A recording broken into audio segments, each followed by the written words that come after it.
രാമ ഓ എറിഞ്ഞോളൂ. ദാ കിടക്കണു. കണ്ടുവോ? കണ്ട്. എന്താ? പൂ അല്ല, പുഷ്പം. പുഷ്പം. പറയൂ, പുഷ്പം. പൂന്നും പുഷ്പം പിന്നെ ഇപ്പൊ നമ്പൂരിശൻ പറഞ്ഞ പോലെ പറയാ. അത് പൂവും പുഷ്പമൊന്നും അല്ല, തന്റെ വല്യുപ്പയാ.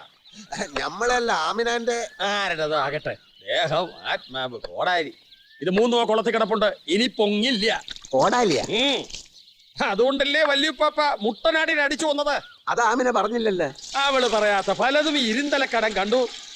ഇനി അയാൾ സ്വപ്നത്തിലല്ല, അവളുടെ സങ്കല്പത്തിൽ പോലും വരില്ല. അപ്പൊ നമ്മളെ തടസ്സങ്ങളെല്ലാം നീങ്ങിയല്ലേ നമ്പൂരിശ? ധൈര്യമായിട്ട് പോയി ആദ്യ രാത്രി കോശാക്കുക. ഇനി നമ്മള് രാത്രി വരെ കാത്തിക്കാൻ പോടില്ല. എന്നാ ധൈര്യമായിട്ട് പോയി ആദ്യം പകലങ്ങോട്ട് കോശാക്കുക. ഓ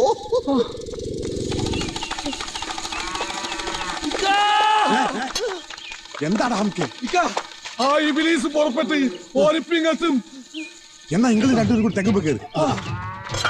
കേറിക്കോ. വെളുക്കുമ്പോ കുളിക്കുവാൻ പോകുന്ന ബൈബക്കിളി വെലിക്കൽ നിന്നവനെ കൊച്ചു കിളിച്ചുണ്ട മാമ്പഴം കടിച്ചു. എന്താ കലന്തൻ ഹാജി വഴി മുടക്കി നിൽക്കണത്? വണ്ടി എടുത്ത് മാറ്റടാ ബൈന്ന്. ഈ പയ്യന്റെ ബാപ്പാന്റെ പയ്യൻ എഴുതി വെച്ചിട്ടുള്ള ചതിയാ. ചങ്ങായി ചതിച്ച കള്ള പന്നി. അടിച്ചു എന്റെ അണപ്പല്ല ഇളക്കടാ. കുതിരേന്റെ മോളിൽ ഇത് വലിയ വർത്താനം പറയാതെ ചുണയുണ്ടെങ്കിൽ ഇറങ്ങി പാടാ. ഇറങ്ങി വന്നാലേ കുത്തി മലത്തിക്കളയും നമ്മള്. ഈ എന്താക്കുന്ന പറഞ്ഞത്? കുത്തും എന്ന് പറഞ്ഞാൽ നമ്മള് കുത്തും. എന്നാ കുത്തടാ. കലന്തരാജിയ പറഞ്ഞ കുത്തും എന്ന് പറഞ്ഞാൽ നമ്മള് കുത്തും. എന്നാ കുത്തടാ. അനക്ക് ധൈര്യം ഉണ്ടെങ്കിൽ പരേമ വന്ന് നിക്കടാ. വന്ന്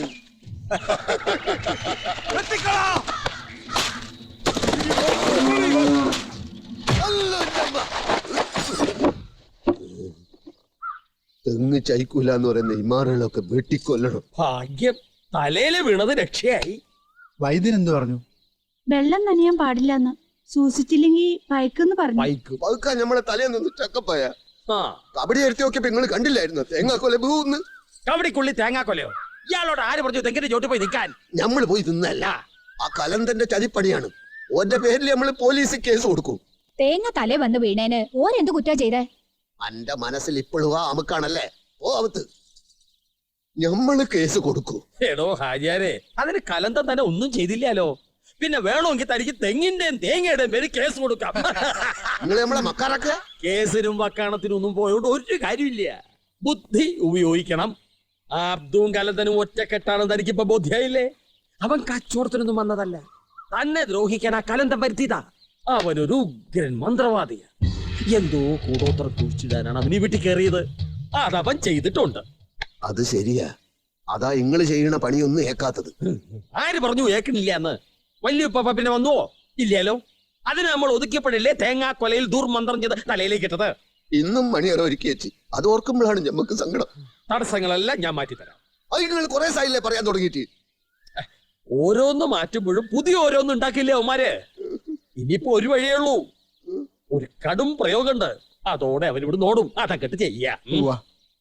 എന്താ വിശ്വാസം അവനില്ലേ? നിങ്ങൾ ആദ്യം ചെയ്ത് കാണിക്കുക, എന്നിട്ട് നമ്മൾ വിശ്വസിക്കാം.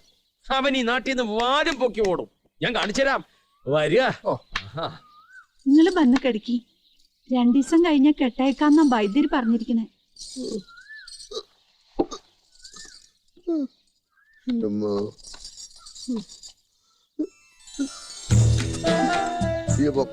മോളില് നല്ല കാറ്റുണ്ട്, നമ്മൾ അവിടെ ഇരിക്കാം. എന്റെ പൊന്നെ, ആ കൈ കെട്ട് നീട്ട്, ഞമ്മളൊന്ന് പിടിച്ചു കേറട്ടെ. ആ കൈ കെട്ട് താ.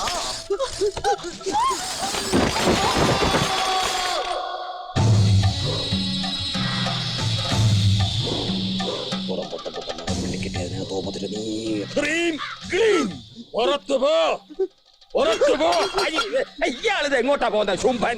തന്റെ തറവാട്ടിൽ കൂടിയിരിക്കുന്ന ഭൂതപ്രേതാദികളെ ഞാൻ ഈ തേങ്ങയ്ക്കുള്ളിൽ ആവാഹിച്ചു കഴിഞ്ഞു. അവരോടാ പുറത്തു പോകാൻ പറഞ്ഞ തന്നോടല്ല, ഇവിടെ ഒന്നിരിക്കുക. അപ്പൊ നമ്മളെ പുരയില് ജിന്നുണ്ടാ? തന്റെ പുര ജിന്നുണ്ടോ, ബ്രാൻഡി ഉണ്ടോ, വിസ്കി ഉണ്ടോ എന്ന് നാം എങ്ങനെ അറിയാം? അല്ലോ, അതൊക്കെ നമുക്ക് ഹറാമാണ്. നമ്മളെ പുരയില് ഭൂതങ്ങളുണ്ടോന്ന് ഉണ്ടായിരുന്നു. ഇപ്പോൾ ഈ 3 തേങ്ങയ്ക്കുള്ളിലേക്ക് കയറ്റിയിരിക്കുകയാണ്. ഇത് എറിഞ്ഞുടയ്ക്കുമ്പോൾ അവറ്റകൾ പോകും. അവിടെ ഇരിക്കുക. ഈ തുള്ളല് കഴിഞ്ഞാ ഹാജിയാര് ഈ ഇരിക്കുന്ന 3 തേങ്ങ എടുത്തോണ്ട് പോയി ആരും കാണാതെ അവന്റെ ദേഹത്തെറിയ. ഈ താലത്തിലിരിക്കണ ഏതെങ്കിലും ഒരു തേങ്ങ അബ്ദുവിന്റെ ദേഹത്തും ഉണ്ടാ. ഇതിലിരിക്കണ പിശാചുക്കൾ മുഴുവൻ അവന്റെ ദേഹത്ത് കയറും. പിന്നെ അവന് ഭ്രാന്ത ഈ നാട്ടിൽ നിന്ന് ഓടും. അതിനുള്ള പണികളാ തമ്പുരാൻ ഇതിനകത്ത് ചെയ്തു വെച്ചിരിക്കുന്നത്. തേങ്ങ വെട്ടിയിട്ടവന്റെ നാശം തേങ്ങയാൽ തന്നെ. വിശ്വാസായില്ലേ? അപ്പൊ ഞമ്മക്ക് ഇമ്മണി വിശ്വാസം വരുന്നുണ്ട്. തിരിച്ചടിക്കാൻ ഈ ഇരുന്തലക്കാട സമ്മതിക്കില്ല. പോ, പോ, പോ.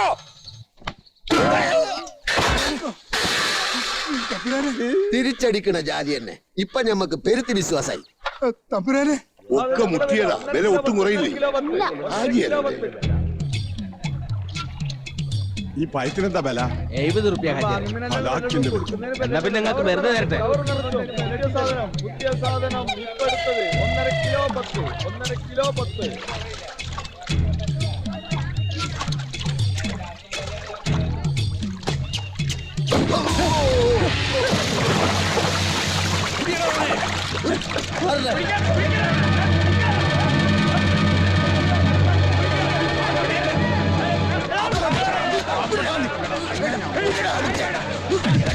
പള്ളിയിൽ വെച്ച് നീ എന്താ ചെയ്യുന്നത് ഞമ്മക്കറിയാതെ പറഞ്ഞതിന്റെ പൊരുൾ ഇപ്പോഴല്ലേ തിരിഞ്ഞത്.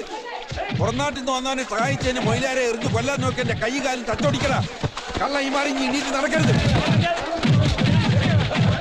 പശ കാച്ചിക്കൊണ്ട് പോണ കണ്ടപ്പോഴേ തോന്നി പറഞ്ഞു പോയ കയ്യോ കാലോ ഒട്ടിക്കാനാവൂ. അത് ഈ വെള്ളപൂസണ ഒരു കാച്ചിയതാ. ആളെവിടെ?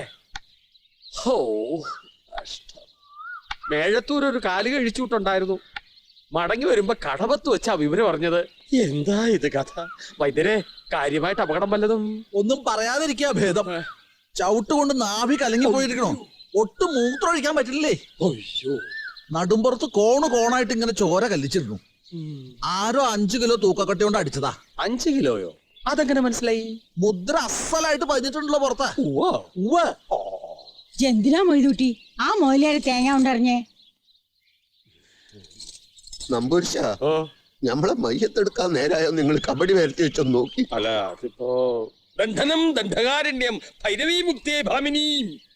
ശത്രുപക്ഷത്തിന്റെ ആഭിചാരങ്ങളെ എതിർത്ത് തോൽപ്പിക്കാൻ നമ്മുടെ കർമ്മങ്ങളെ ഒന്നുകൂടി ശക്തിപ്പെടുത്തണം. അതെ സ്വല്പം തെറ്റെങ്കിൽ കണ്ണു പോയേനെ. കാണണല്ലേ, സാരില്ല. അതിപ്പോ ഒരു കണ്ണാന്ന് വെച്ചാൽ കാണാലോ. അതല്ലേ ഈശ്വരൻ നമുക്ക് 2 കണ്ണുകൾ തന്നിരിക്കുന്നത്. എന്നാല് നിങ്ങളെ ഒരു കാല് നമ്മള് വെട്ടട്ടാ. എന്തിന് 2 വെച്ചോണ്ട് എടുക്കട്? അത് മെതിയടി. തന്നിട്ടുള്ള ചൂർണം ഉച്ചഭക്ഷണത്തിന് മുമ്പ് കൊടുക്ക. ഞാൻ ഇപ്പൊ പോണു. വൈകിട്ട് കുടിക്കാനുള്ള ഗോമൂത്രം ഞാൻ കൊണ്ടുവരാം. ശനീശ്വരൻ വല്ലാണ്ട് കോപിച്ചിരിക്കുകയാണെന്ന് കരുതുന്നു. 10 ദിവസത്തേക്ക് ഭാര്യാഭർത്തൃ ജീവിതം വേണ്ട. ഇനിയും 10 ദിവസം പെടക്കണ മത്തി മുമ്പിൽ വെച്ചിട്ട് എത്ര കാല പൂച്ച വെറുതെ ഇങ്ങനെ നോക്കിയിരിക്കുക.